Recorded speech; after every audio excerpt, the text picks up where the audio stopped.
말씀은 에베소서 4장 30절에서 32절까지의 말씀입니다. 에베소서 4장 30절에서 32절까지의 말씀입니다.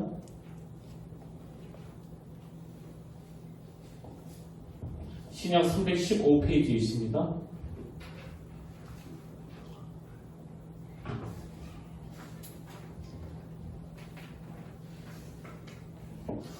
에베소서 4장 30절에서 32절까지의 말씀, 우리 짧은 세 절인데요. 우리 다 한 목소리로 봉독하시겠습니다. 시작! 하나님의 성령을 근심하게 하지 말라. 그 안에서 너희가 구원의 날까지 인치심을 받아내리라. 너희는 모든 악독과 노함과 분냄과 떠드는 것과 비방하는 것을 모든 악의와 함께 버리고 서로 친절하게 하며 불쌍히 여기며 서로 용서하기를 하나님이 그리스도 안에서 너희를 용서하신 것 같이 하라. 아멘. 할렐루야. 반갑습니다. 우리 함께 인사 나누기를 원합니다. 참 잘 오셨습니다.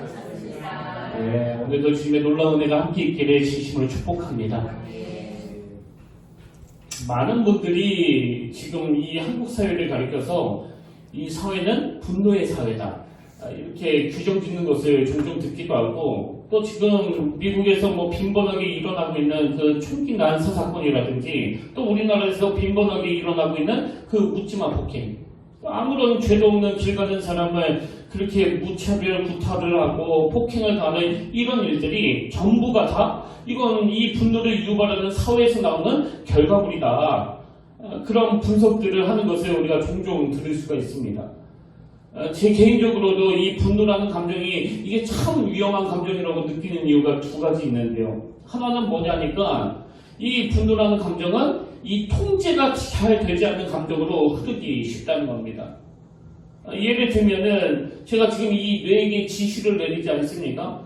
뭐 조금 더 설교를 강조하기 위하여 소리를 크게 질러. 그러면 제가 거기에 따라서 소리를 또 크게 지르고요. 또 오른손을 들고 설교해. 그렇게 신호를 보내면 제가 또 거기에 따라서 오른손을 들고 설교하는 것처럼 뇌의 통제를 받으면서 사는 것이 우리의 신체인데요. 이제 어느 단계가 지나가면은 이 감정은 이 뇌의 통제를 받지 않는 겁니다.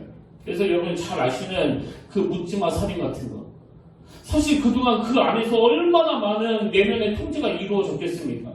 그런데도 불구하고 그 이유 없이 길 가는 사람을 칼로 죽이는 이런 일이 일어나는 이유는 이 뇌의 통제가 전혀 작동되지 않기 때문이거든요. 그래서 여러분 요즘에 그 뉴스에서 막 산불과 관련된 그런 소식들을 많이 접하시잖아요.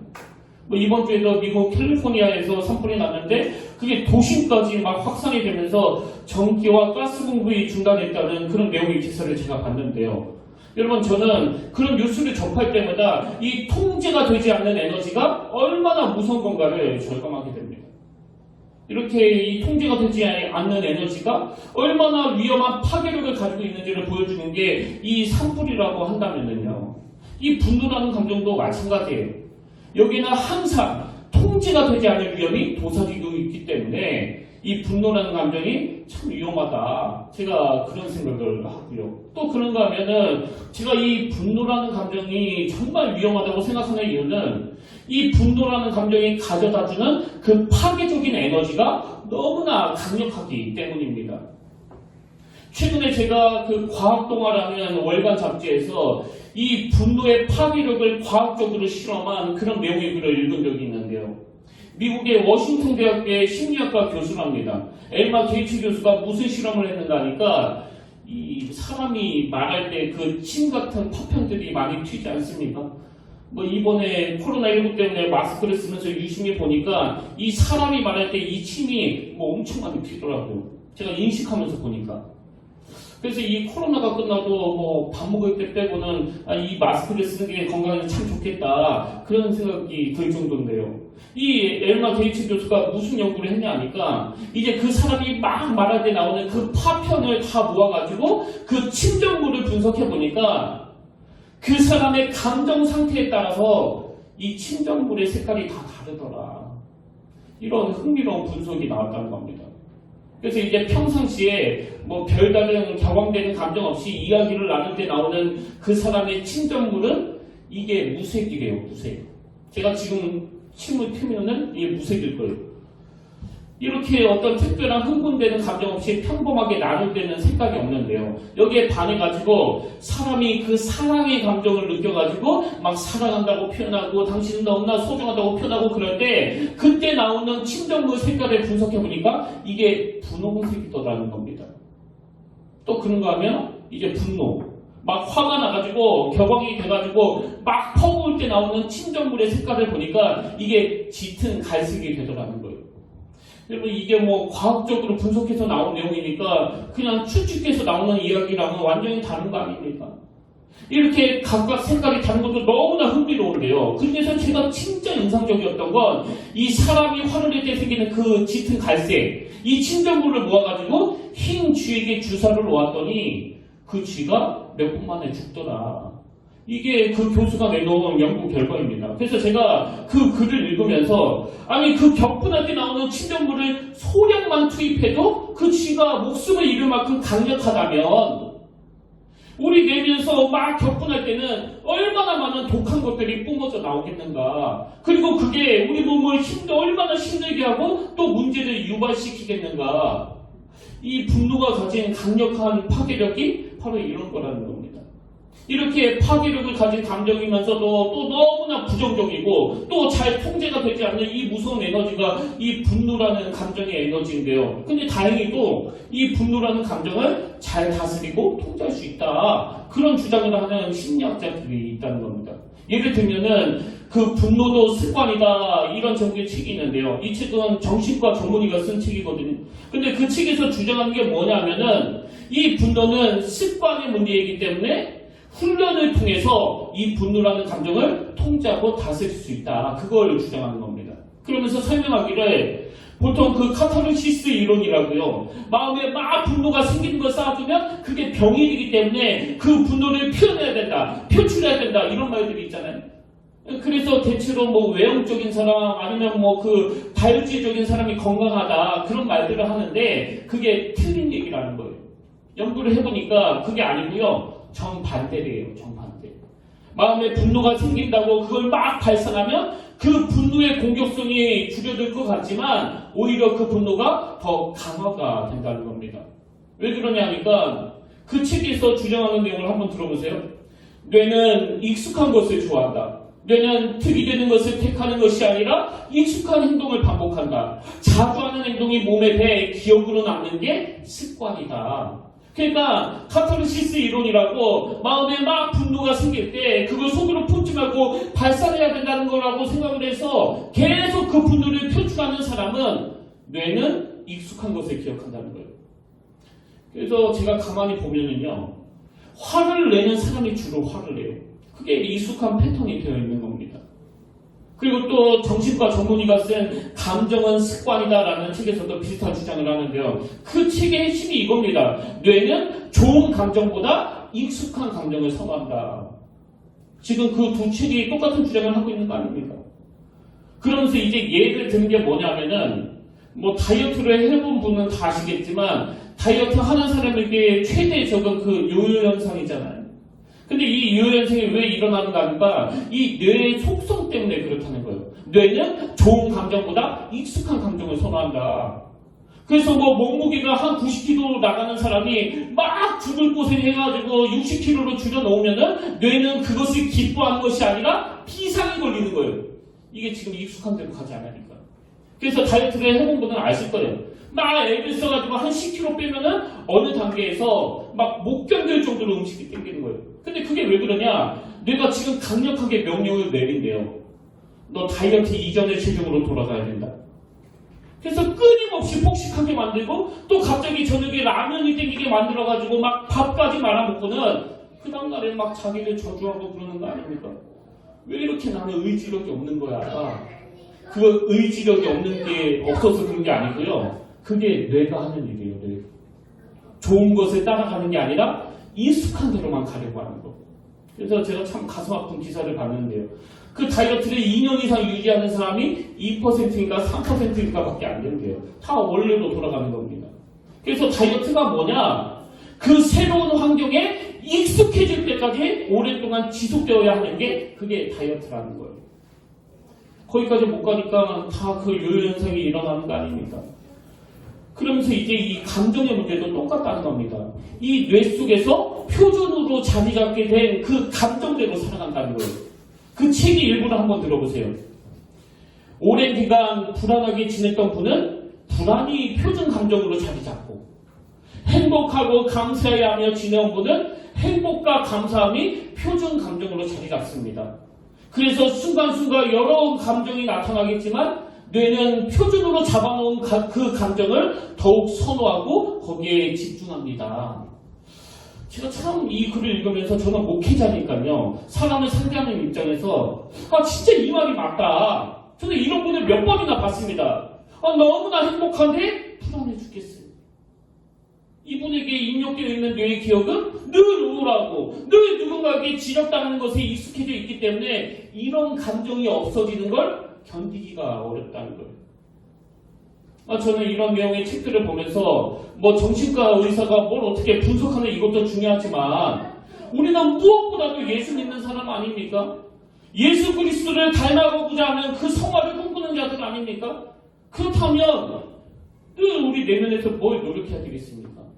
저는 이런 여러 분석들을 다 종합해서 예수 믿는 우리가 추구해야 되는 어떤 목표처럼 느끼게 만드는 그런 찬양 하나를 제가 발견했는데요. 이 찬양이에요.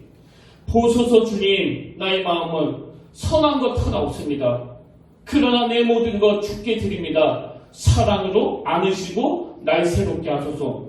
그 다음 가사는 막 절규하는 것처럼 느껴져요. 주님 마음 내게 주소서. 내 아버지 주님 마음 내게 주소서.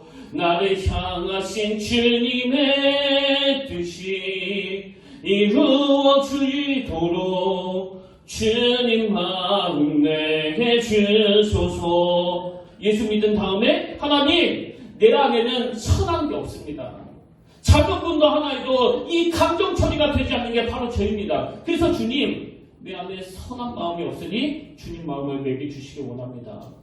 그렇게 사모하고 늘 은혜를 갈망하다 보면은 어느 단계가 지나서 우리 내가 뭘 기억합니까? 그 분노를 다스리고 그 분노를 억제하고 주님의 그 용서와 사랑이 내 안에서 계속 연습되어질 때에 어느 단계가 지나가면은 그것이 자연스럽게 내 머리 기억에도 남아있는 그게 바로 성화 아닙니까? 그래서 오늘은 이 분노와 관계되는 일반적인 말씀을 준비했고요. 이제 다음 주일에는 특별히 가정 안에서의 분노, 이 말씀을 제가 준비하고 있는데 2주간의 이 분노와 관계되는 말씀을 나누는 동안에 막 내가 의지를 가지고 해야 되겠다 그러면요 100% 도중 실패입니다. 왜? 이 뇌는 원리대로 돌아가려고 하는 그런 속성이 있기 때문에 우리는 이런 어떤 감정을 뛰어넘는 성령께서 역사하시는 그 은혜를 사모하면서 지속적으로 주님을 닮아가려는 이 성화를 꿈꿀 때 우리 안에 참 다스리기 어려운 이 분노라는 감정도 주님 안에서 통제되고 다스려지게 될 줄로 믿습니다. 그런 의미에서 저는 오늘 이 분노 조절과 관계해서 이 성경적인 대안 3가지를 좀 나눠보려고 하는데요. 여러분, 첫 번째로 이 분노 조절을 위한 성경적인 대안이 뭐냐? 분노를 품고 있지 말라는 거예요. 제가 지금 여기 품고에다가 액센트를 뒀는데요. 자, 에베소서 4장 26절, 27절입니다.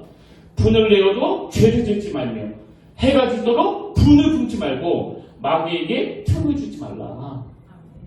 이 구절을 보면 이 분노가 영적인 문제라는 것을 금방 알 수 있는데요. 근데 여기서 중요한 게 뭐냐? 우리말에는 분을 내어도 죄를 짓지 말며 해가 지도록 그 다음에 분을 품지 말고 이게 지금 다 우리말로는 같은 분 이렇게 되어 있는데요.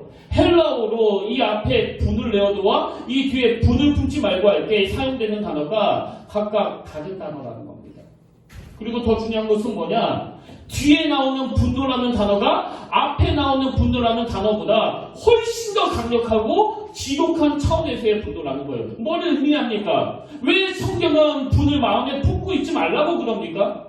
그 분을 마음에 품고 있으면 이제 가면 갈수록 더 강력하고 더 독한 분으로 변해가기 때문이라는 거예요. 이 원리는 오늘 본문에도 똑같이 발견할 수 있는데요. 자, 오늘 본문 에베소서 4장 31절에 보십시오. 너희는 모든 악독과 노함과 분냄과 떠드는 것과 비방하는 것을 모든 악과 함께 버리고 왜 우리의 분노를 버려야 되느냐? 맨 앞에 나오는 이 악독이라는 단어는 헬라어로 피크리아라는 단어인데요. 이 단어의 뜻은 지나간 것들에 대한 원한을 품고 있는 강팍한 마음이에요. 그러니까 그 사람 마음에 어떤 일로 인해 이 원한을 품는 그런 악한 감정이 들어왔는데 이게 없어지지가 않는 거예요. 그래서 이게 계속 방치가 되니까 이것이 결국 노함과 분냄으로 흐르는데요. 그 다음에 나오는 노함이라는 단어는 헬라어로 디모스라는 단어인데 이 단어는 일시적인 분노를 말합니다. 일시적인 분노. 이게 앞에 나오는 노함이라면 그 다음 나오는 분냄은요. 헬라어로 오르겐이라는 단어가 있는데요. 이 단어는 일시적인 분노가 마음에 자리 잡아 오랫동안 품고 있는 상태, 이게 분냄이라는 거예요. 그래서 여러분, 왜 우리가 해지기 전에 마음의 분노를 정리해야 되느냐? 이것을 방치해 놓으면 점점 내 안에서 이게 아주 독하고 악한 감정으로 흐를 위험이 있기 때문이라는 겁니다. 그 유명한 청교도 신학자 중에 존 오웬이라는 분이 있는데요. 이분이 쓰신 죄와 은혜의 지배라는 책에 보니까 이런 내용이 있더라고요. 그 내용을 화면으로 한번 보세요. 죄가 어떤 사람의 상상력을 지배해서, 이게 지금 중요한 표현입니다. 죄가 어떤 사람의 상상력을 지배해서 이로 인해 그의 생각하는 기능이 죄의 하수인으로 전락하는 경우가 있습니다.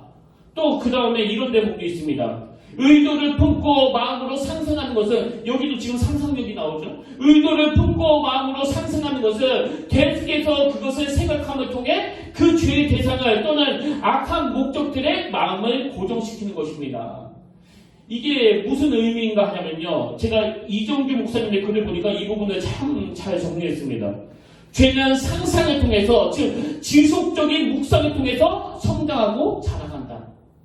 살인을 하더라도 어느 날 갑자기 사람을 죽이는 것이 아니고 끊임없이 죽이려는 상상을 하다가 죽이는 것이다. 가늠도 마찬가지다. 사실 사람들이 상상을 통한 범죄를 택하는 이유는 간단하다. 이게 지금 뭘 의미하는지 아시겠죠? 죄가 우리를 지배하는데 그 상상력을 통해서, 그래서 아무런 감정이 없다가 갑자기 그냥 불쑥 생각나서 누구를 죽이는 게 아니고요. 누구를 살인한다고 하면 살인하기까지 수없이 많은 상상을 통해서 연습을 한다는 거예요. 어떻게 할까? 저렇게 할까? 이거를 노려야 되나? 끊임없이 마음에서 그 살인에 대한 상상이 작동이 되다가 행동으로 나타나는 게 그게 살인이라는 겁니다. 그리고 그 성적인데도 마찬가지라는 거 아닙니까? 아무 생각이 없다가 그냥 짐승처럼 동물처럼 그렇게 하는 게 아니라 그 행동이 나오기 이전에 머릿속으로 수많은 연습들을 반복한다는 거예요. 이렇게 다가갈까? 저렇게 다가갈까? 그 많은 악한 상상력이 마음속에서 맴돌다가 그것이 때가 참에 표출이 되는 게 행동으로 나타나는 죄라는 겁니다. 분노도 마찬가지예요. 하나님이 우리에게 해결될까지 그 문제를 해결해야 된다고 말씀하실 때에는 그 분노가 우리 안에서 계속 사단의 공작에 의해서 그 상상력에 의해서 점점 더 이 울분과 분노가 강력해져 가기 때문입니다. 그래서 저는 한편으로는 자꾸 이런 분노라는 감정을 쌓일 때마다 툴툴 털어내는 성격이 참 좋은 성격인 것 같아요. 오늘 혹시 여러분 중에 이 분노라는 감정을 잘 털어내지 못해가지고 마음속으로 오래 괴로워하는 분이 계시다면요. 그런 어떤 기질과 성격을 뛰어넘어서 우리는 성경이 요구하기 때문에 아버지 어떤 분노가 오랫동안 내 안에 자리 잡지 못하도록 성령님 강권적으로 역사해 주시옵소서. 이거 우리 모두가 다 공통적으로 하나님께 드려야 될 기도라고 생각합니다. 왜냐하니까 야고보서 1장 14절 15절 오직 각 사람이 시험을 받는 것은 자기 욕심에 끌려 미혹됨이니 욕심이 잉태한 즉 죄를 낳고 죄가 장성한 즉 사망을 낳느니라. 이건 나쁜 차원에서의 분노라는 감정도 똑같다는 겁니다. 그래서 여러분 마음에 분노가 찾아올 때 누군가가 내게 아픔을 주고 상처를 줬을 때 우리는 하나님께 기도해야 돼요. 이 분노가 내 마음에 오래 품어지지 않도록, 그리고 이것들이 잘 해소가 될 수 있도록 은혜를 구해야 된다. 이게 첫 번째 대안이고요. 그런가 하면 두 번째로 이 분노 조절을 위한 성경적인 대안이 하나 더 있는데요. 그게 뭐냐? 아무리 품지 않으려고 애비서도 안 되는 걸 어떡하냐는 거예요. 그래서 두 번째 대안이 중요합니다. 내가 죄를 품지 않기 위해서는 두 번째로 하나님의 권위를 바로 세워야 된다는 거예요. 내 내면에 이 하나님의 권위가 바로 세워지는 거. 이게 무슨 말씀인가 하면은요. 그 창세기 3장에서 아담과 하와가 범죄하고 하나님과의 관계가 다 깨지고 난 다음에 4장에서 가장 먼저 나오는 악한 죄악의 열매가 바로 그 살인 아닙니까? 가인이 동생 아벨을 죽이는 살인으로 나타나거든요. 근데 가인이 동생 아벨을 왜 죽였나 보니까 그 사건의 발단이 이렇습니다. 창세기 4장 3절부터 보십시오. 세월이 지난 후에 가인은 땅의 소산으로 제물을 삼아 여호와께 드렸고 아벨은 자기도 양의 첫 새끼와 그 기름으로 드렸더니 여호와께서 아벨과 그의 제물은 받으셨으나 가인과 그의 제물은 받지 아니하시니라. 가인이 몹시 분하여 안색이 변하니 화가 난 거예요. 아니 동생 건 받으시면서 왜 내 건 안 받으시느냐고. 그래서 하나님에 대해서 화가 나니까 이 안색이 변하니 이게 화가 난 상태를 표현하는 거 아닙니까? 그랬더니 바로 7절에서 하나님이 이렇게 경고하십니다. 네가 선을 행하면 어찌 낯을 들지 못하겠느냐. 선을 행하지 아니하면 죄가 문에 엎드려 있느니라. 죄가 너를 원하나 잘 들어보세요. 죄가 너를 원하나 너는 죄를 다스릴지니라. 여러분 살다 보면은요. 뭐 가인처럼 본능에 의해 가지고 안색 변할 수 있습니다. 화날 수 있어요. 근데 여기서 바로 작동이 돼야 되는 건 7절에서의 이 하나님의 말씀이에요. 죄가 너를 원하나 너는 죄를 다스릴지니라. 이게 바로 해질 때까지 분을 품으면 안 된다는 말씀과 같은 맥락 아닙니까? 그랬는데도 불구하고 그 가인은 하나님의 말씀의 권위가 그에게 영향을 미치지 못하는 거예요. 가인은 그 하나님의 말씀이 딱 떨어지자마자 바로 8절입니다. 가인이 그의 아우 아벨에게 말하고 그들이 들에 있을 때 가인이 그의 아우 아벨을 쳐 죽이니라.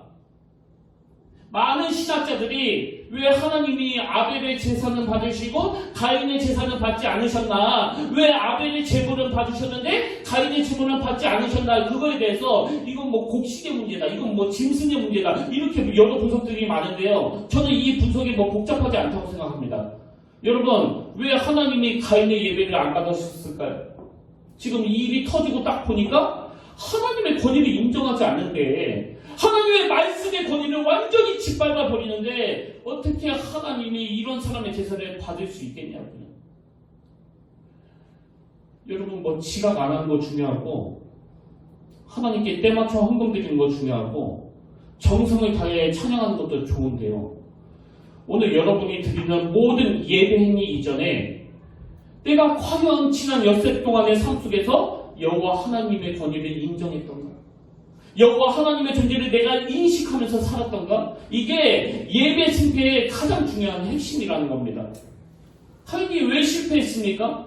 뭐 안색이 변한 거? 그거 하나님도 허용해 주세요. 하나님께도 섭섭한 마음을 가질 수 있습니다. 그러나 그에게는 하나님의 권위가 없었기 때문에 죄가 너를 원하나? 너는 죄를 다스릴지니라. 이 하나님의 경고의 말씀을 완전히 무시해버린 태도를 보이는 거예요. 이게 오늘 현대인들이 가지고 있는 가인의 모습이 바로 이런 거 아닙니까? 이건 사울왕도 마찬가지예요. 여러분 다 아시지만 다윗이 골리앗을 못 죽이고 이게 수많은 사람들에게 열광을 받고 박수를 받는데요. 그 과정에서 사울의 마음에 분노가 생깁니다. 자, 사무엘상 18절, 7절, 8절. 여인들이 뛰놀며 노래하여 이르되 사울이 주님 자는 천천히요 다윗은 만만히로다 하지라. 사울이 그 말에 불쾌하여 그다음 보세요. 심히 노하여 이르되 그 분노가 지금 사울 마음에 들어온 거예요.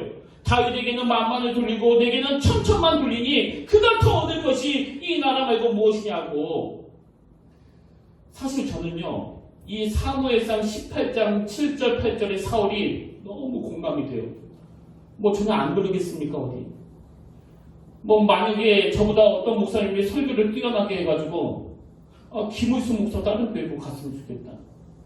저 목사님이 우리 목사님이 되어야 되는데 그러면 저도 사울처럼 이 분노가 막 생길 것 같아요. 뭐 다행히 그런 말씀 안 해주셔서 너무 감사합니다. 여러분 이 사울을 이해할 수 없습니까? 내가 이 나라를 위해서 얼마나 수고를 했는데 그리고 내가 왕인데 사울은 천전이고 다윗은 만만이라고. 그래서 사울이 심히 노한 거예요. 매우 불쾌했습니다. 저는 이 사울이 너무나 이해가 돼요. 너무 공감이 돼요. 그러나 사울의 치명적인 문제는 분노가 생긴 게 아닙니다. 사울의 치명적인 문제는 그다음 구절을 보세요. 그날 후로 사울이 다윗을 주목하였더라. 여러분 여기 나오는 그날 후로의 유효기간이 언제까지였는지 아시죠? 사울이 다윗을 주목한 날로부터 시작해가지고 사울이 죽을 때까지예요. 뭘 의미하는 겁니까? 그리고 가인하고 사울하고 공통점이 뭐예요? 아니 안색 변할 수 있다니까요. 하나님께 섭섭한 마음 가질 수 있다니까요. 그런데 사울과 가인의 공통점은 하나님의 통치가 없는 거예요. 설마 여러분 사울 왕이 그냥 뭐 일시적으로 저 어린 놈에게는 만만이라고 그러고 나는 청천이라고 그래가지고 이 마음에 분노가 생기고 화가 났을 때 왜 하나님의 다스리심이 없었겠냐고요. 너 그거 옳은 생각 아니다. 너 그거 고쳐야 된다. 그 얼마나 많은 하나님의 메시지가 있었겠습니까? 그런데도 불구하고 사울 왕은 죽을 때까지 그 변화가 없었던 거 아닙니까? 우리가 추구해야 되는 게 뭐예요? 분노라는 감정을 자꾸 감추려고 애쓰는 것이 아니라 이렇게 통제하기 어려운 감정을 다스려 주시는 하나님을 인정하는 거예요. 그분의 말씀 앞에 귀를 기울이는 겁니다. 이런 점에서 저는 소년 다윗 그리고 나중에 왕이 되었던 다윗, 이 다윗의 결정적인 차이가 그거예요. 여러분 사실 이 다윗도 인간인데 나는 물맷돌을 돌려서 골리앗을 때려 잡은 죄밖에 없는데 왜 이렇게 나를 괴롭히는 거야? 왜 이렇게 나를 죽이려고 하는 거야? 여러분 그 사울 왕이요 다윗을 죽이겠다고 집요하게 쫓아다녔던 세월이 몇 년인지 아세요? 무려 13년이 넘습니다. 그렇게 13년이 넘는 세월 동안 억울하게 도망자 신세를 겪어야 되는 이 다윗 입장에서 뭐 억울하지 않았겠습니까? 그도 인간 아닙니까? 그 안에 분노가 왜 안 생겼겠습니까? 근데 놀랍게도 동굴에서 그 못된 사울에게 복수할 수 있는 이 사울을 죽일 수 있는 두 번의 기회가 있었는데 다윗은 그를 상대하지 않는 거예요. 죽이지 않았습니다. 이게 어떻게 가능했을까? 저는 시편 안에 그 모든 답이 있다고 생각하는데요. 여러분 이 코로나 시국에 한번 집에서 이 시편을 천천히 읽어보세요. 특별히 다윗이 쓴 이 시편을 보면은요 모든 울분을 하나님께 다 쏟아놓아요. 하나님께 다 들이퍼붓습니다. 예를 하나 들어볼까요? 시편 109편 7절부터 한번 보십시오. 그가 심판을 받을 때 죄인이 되어 나오게 하시며 그의 기도가 죄로 변하게 하시며 지금 다윗이 하나님 앞에 이게 무슨 기도를 드리는 건지 저주를 퍼붓는 건지 그의 기도를 자세히 한번 들어보세요. 그가 심판을 받을 때 죄인이 되어 나오게 하시며 그의 기도가 죄로 변하게 하시며 그의 연출을 짧게 하시며 빨리 그를 죽여달라는 거 아닙니까? 그의 직분을 타인이 빼앗게 하시며 그의 자녀는 고아가 되고 그의 자녀는 과부가 되며 그의 자녀들은 유리하고 구걸하고 그의 황폐한 집을 떠나 빌어먹게 하소서. 이게 무슨 기도예요 이게? 근데 놀랍게도요 하나님은 이렇게 당신에게 들이퍼붓는 그 다윗의 울분의 감정을 허용하고 계시다는 사실이에요. 그래서 지금 이 성경에도 기록되어 있잖아요. 하나님은 다윗의 그 어떤 표면적인 모습을 보시고 이런 무엄한 놈 이게 기도에 이게 이렇게 하지 않으시나 하나님께. 하나님은 다윗이 가지고 있는 그 모든 희노애락의 감정을 여호와 하나님에게로 가져오는 그 행위 그 자체를 귀하게 여기시는 거예요. 왜? 그것이 바로 하나님의 주권을 인정하고 살아계신 하나님을 삶 속에서 늘 인식하고 있다는 걸 보여주는 것이기 때문에 저는 저와 여러분들이 이 땅을 살아가다가 마음에 분노가 일어나고 마음에 치유되지 않는 상처가 있을 때 지금이야말로 이 분노를 하나님 앞으로 가져가는 하나님을 만나려고 애쓰는 도구로 이 분노가 쓰여지게 되기를 바랍니다. 그래서 그 기도를 너무 점잖게 하시는 거 글쎄요. 그런 예의 바른 기도도 하나님이 기뻐하시겠지만 하루 일과를 마치고 내 모든 감정을 하나님께 다 쏟아내세요. 하나님 내가 죽을 것 같습니다. 저 사람 때문에 아무 죄도 없는 나를 13년 동안이나 죽이려고 달려드는 저 원수 같은 사람 때문에 내가 못 살겠습니다. 도대체가 그렇게 막 들이퍼붓다 보면은요 그 시편이 대부분의 경우 끝에는 하나님을 찬양하는 것으로 끝이 나지만 또 어떤 시편에 보면은 끝까지 저주하는 것으로 끝나는 구절도 많습니다. 근데 하나님은 그것조차도 허용해 주세요. 여러분 우리가 그저 우아하게 예수 믿는 것도 좋지만요 저와 여러분의 신앙생활 가운데 가인처럼 안색이 변할 수 있고 사울처럼 분노가 엄습할 수도 있고 심지어 하나님께 섭섭한 마음이 찾아왔다 하더라도 우리가 하나님의 존재를 인정해 드리면서 그 말씀의 권위 앞에 이 죄가 너를 원하나 너는 죄를 다스릴지니라 이 하나님의 말씀 앞에 승복하고 순종하는. 그래서 울분을 하나님께 다 토해놓지만 그것이 악한 행위로 연결되지 않도록 하는 이것이 하나님의 권위를 바로 세워드리고 인정하는 사람들의 특징인 줄로 믿습니다. 그래서 저는 로마서 12장 19절이요. 내 사랑하는 자들아 너희가 친히 원수를 갚지 말고 하나님의 진노하심에 맡기라. 너희가 친히 원수를 갚지 말고 하나님의 진노하심에 맡기라. 여러분 하나님의 진노하심에 내 모든 울분을 맡겼던 사람은요. 이 말씀이 주는 위로를 다 경험하실 거예요. 이 말씀은 우리에게 주시는 위로의 말씀이에요. 울분에 차 있는데 내면을 기어이 하나님의 권위 앞에 다 꺾고 내려놓았을 때 하나님의 위로하심이 얼마나 놀랍다는 걸 경험하면서 신앙생활을 해야 여러분의 신앙생활이 좀 즐겁지 않겠습니까? 그래서 그 조정민 목사님의 책에 보니까 이 가인에게 있었던 그 울분에 대해서 너무나 명언처럼 한마디를 해놓아가지고 이걸 제가 노트에다 옮겨 적어놓았는데요. 가인의 울분에 대해서 이렇게 요약합니다. 하나님과의 관계가 어긋나면 분할 일만 남아있다. 너무 와닿는 거예요. 이 부분은 제가 다음 주일날 가정 안에서의 분노를 다룰 때 한 번 더 이 가인을 언급하겠지만요. 여러분 이거 기억하셔야 됩니다. 하나님과의 관계가 어긋나면 이제 우리에게는 분할 일만 남아있습니다. 여기에 반해가지고 하나님에 대한 신뢰가 분노를 용서로 바꾼다. 이건 너무나 힘이 되는 말씀이에요. 하나님에 대한 신뢰가 분노를 용서로 바꾼다. 그 대표적인 케이스가 바로 요셉 아닙니까? 그 형제들을. 하나님에 대한 신뢰가 분노를 용서로 바꾼다. 저는 저와 여러분이 하나님 없이 내가 이 분노의 감정을 처리하려고 애쓰는 것이 아니라 여호와 하나님의 권위가 인정이 되고 여호와 하나님의 말씀이 내 삶의 권위로 나타나게 될 때 내가 처리할 수 없었던 이 분노의 문제가 반드시 처리될 줄로 믿습니다. 이걸 경험하는 신앙생활이 되기를 바랍니다. 마지막 세 번째로 분노 조절을 위한 성경적인 대안이 하나 더 있는데요. 분노를 건강한 에너지로 승화시키기. 그리고 제가 글자로는 안 남겼지만 그 과정에서 성령님의 도우심을 경험하기. 이게 가장 중요한 대목 아닙니까? 분노를 건강한 에너지로 승화시키고 그리고 그 과정에서 성령님의 도우심을 경험하기. 이게 무슨 말인가 하냐면요. 자, 4장 31절입니다. 너희는 모든 악독과 노함과 분냄과 떠드는 것과 비방하는 것을 모든 악계와 함께 버리고 그 대신에 32절 서로 친절하게 하며 불쌍히 여기며 서로 용서하기를 하나님이 그리스도 안에서 너희를 용서하신 것 같이 하라.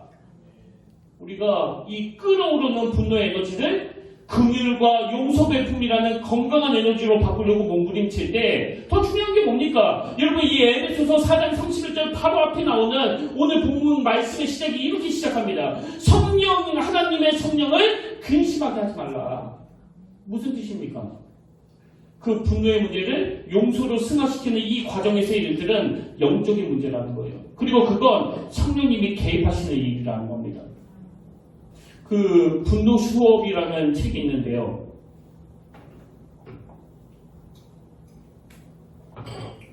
이 책은 마하트마 간디의 손자, 그 아동 간디라는 손자 이야기예요.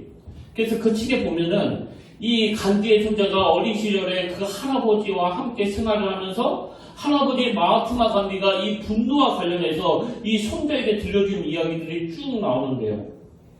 이 마하트마 간디는 어린 손자에게 이 분노와 관련해서 11개의 인생의 지혜를 들려주는데 그 중에 첫 번째 교훈이 분노를 선한 목적에 사용해요. 그래서 그 책에서 사례 하나를 드는데요. 그 어린 손자 아름 간디가 이제 학교에서 있는지 동네에서 있는지 친구들이랑 축구를 한 거예요. 그렇게 축구를 하는데 막 공을 보고 막 달려가는데 상대팀 애가 고의로 발을 걸어버려요.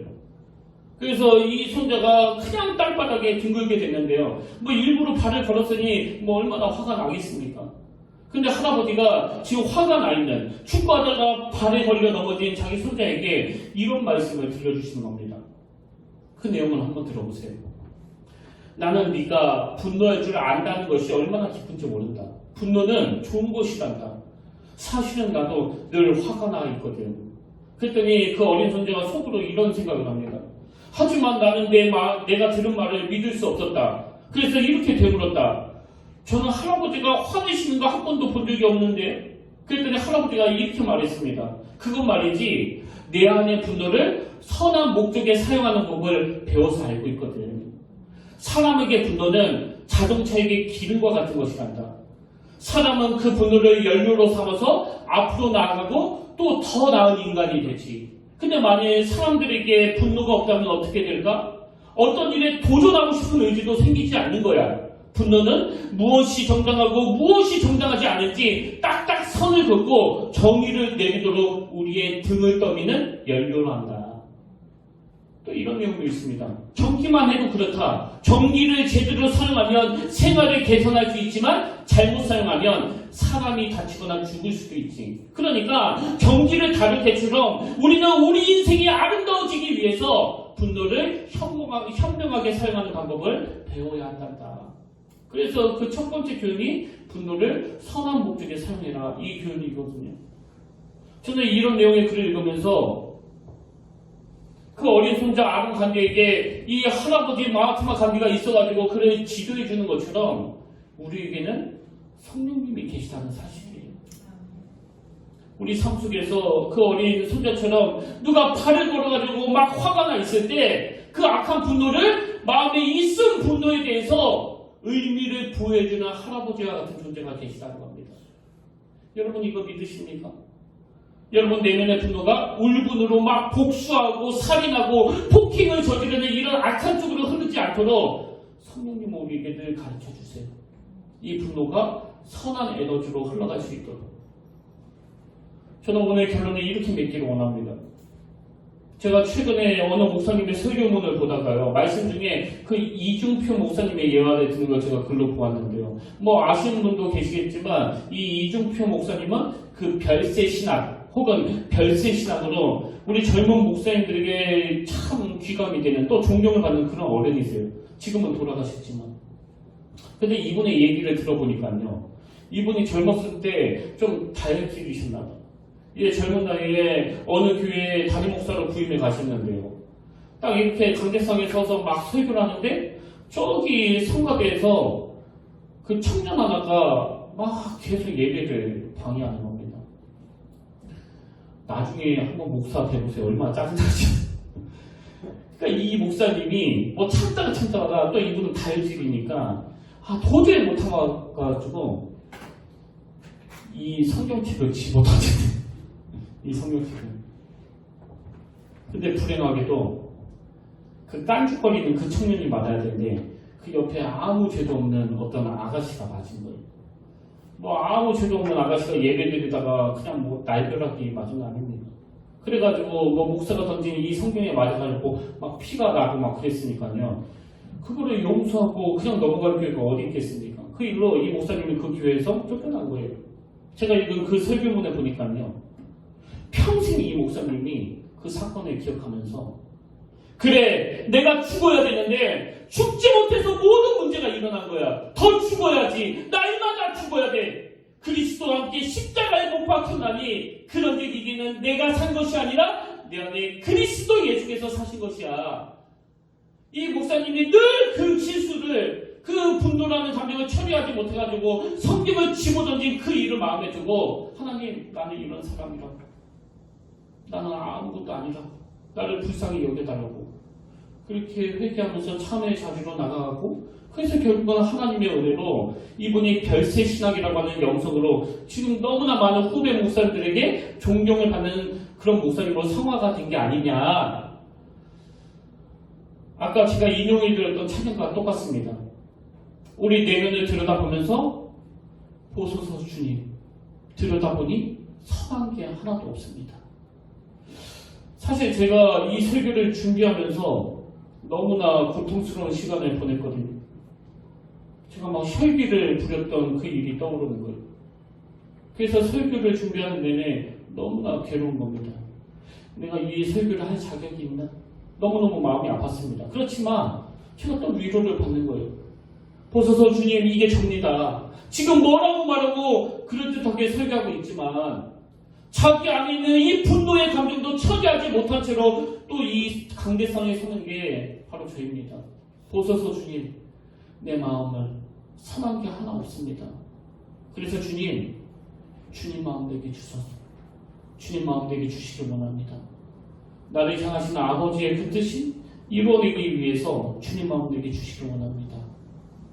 오늘 이 자리에 어떤 분은 그런 날벼락을 맞아가지고 아무 죄도 없는데 그 성령에 날라와서 피가 흐르는 그 젊은 자매와 같은 아픔을 겪는 분이 계시고요. 또 어떤 분은 저처럼 이 고비를 넘기지 못해가지고 막 혈기가 튀어나온 것 때문에 괴로워하며 이 자리에 앉아있는 분도 계실 거예요. 그렇지만 이러나 저러나 우리가 구할 건 주님 마음 되게 주소서. 주님 마음 되게 주소서. 오늘 말씀을 기억하시면서 우리 이 찬양을 함께 불러보길 원하는데요. 간절히 주님과 교제하는 시간이 되기를 원합니다. 우리 가사를 묵상하시면서 함께 이 찬양 불러보길 원합니다.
참 괴롭고 답답하고 어떨 때는 제 자신이 너무나 초라하고 그런 마음으로 말씀을 듣는 분이 계시겠고 또 한편으로는 피해를 당해서 이 분노의 문제가 지금 해결이 되지 않아서 마음에서 울분과 분노가 나를 들끓게 만드는 그런 분도 계실 거예요.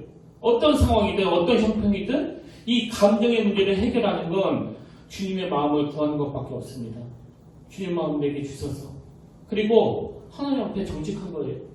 내 내면을 들여다보니 선한 게 하나도 없습니다. 그저 입은 살아가지고 목사라고 설교는 잘하고 있는데 그러나 아버지 제 안에 선한 게 하나도 없습니다. 우리 이 찬양 다시 부를 동안에 정직하게 우리의 내면을 고백할 때 아까 말씀드렸잖아요. 그 할아버지 마트마 잔디처럼 성령님이 우리에게 할아버지가 되어주세요. 성령님이 우리를 지도해주세요. 너의 그 상한 마음을 너의 그 울분을 건강한 감정으로 바꿀 수 있도록 내가 도와주마. 그것이 가능하단다. 우리 이 찬양을 부르는 가운데 그 역사가 일어나기를 원합니다.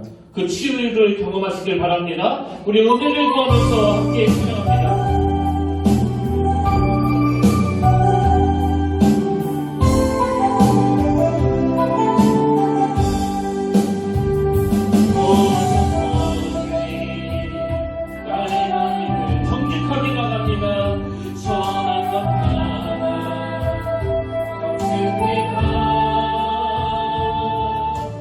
Oh,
살아계신 하나님 아버지, 오늘 단에 서서 말씀을 전하는 종이나 앉아서 말씀을 듣는 성도님들이나 그 내면을 들여다볼 때 선한 것이 하나도 없음을 고백할 수밖에 없습니다.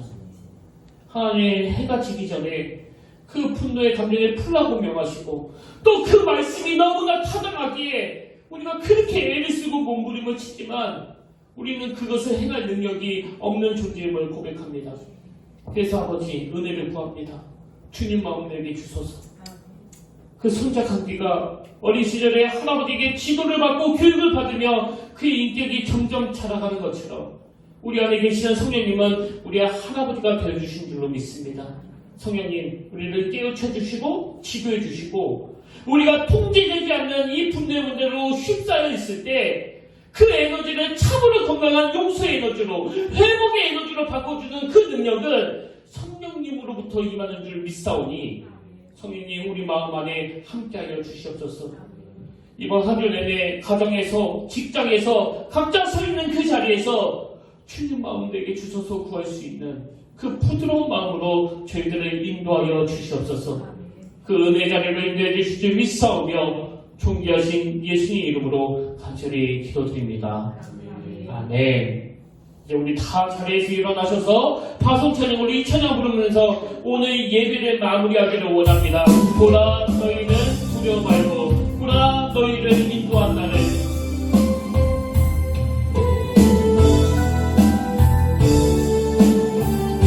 보라,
내 사랑하는 자들아, 너희가 친히 원수를 갚지 말고 하나님의 진노하심에 맡기라. 기록되었을 때 원수 갚는 것이 내게 있으니 내가 갚으리라고 주께서 말씀하시니라.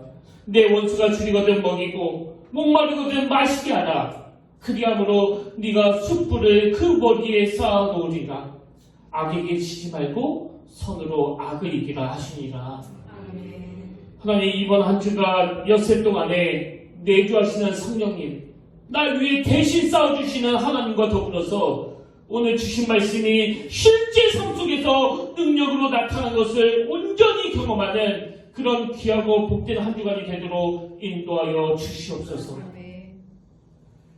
이제는 우리 주 예수 그리스도의 은혜와 하나님 아버지의 다함없는 사랑과 성령님의 감동, 감화, 위로부터 충만하심의 역사가 주님 마음 내게 주소서.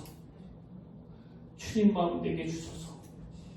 간절히 사모하며 그 은혜 자리로 나아가기를 갈망하며 다짐하며 예배드리는 모든 주의 자녀들 머리 위에 지금부터 영원토록 함께 하시기를 간절히 축원하옵나이다.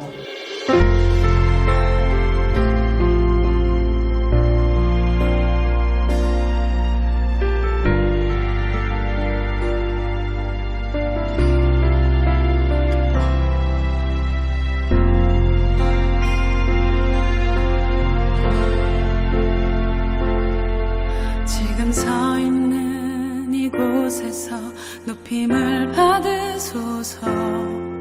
내가 밟는 땅 주님의 땅이니 하늘이 주의 이름 높이 올리며 넓은 바다가 주를 노래해.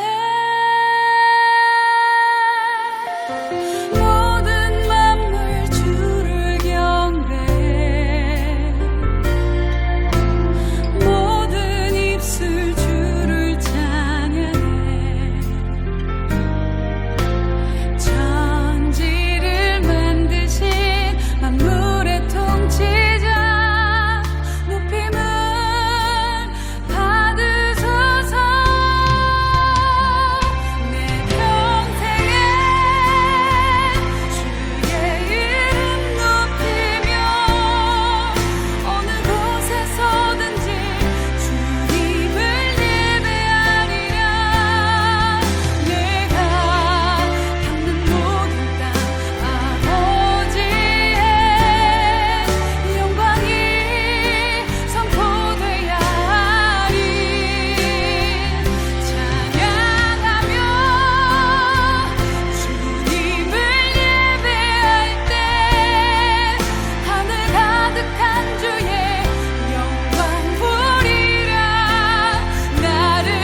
받으소서.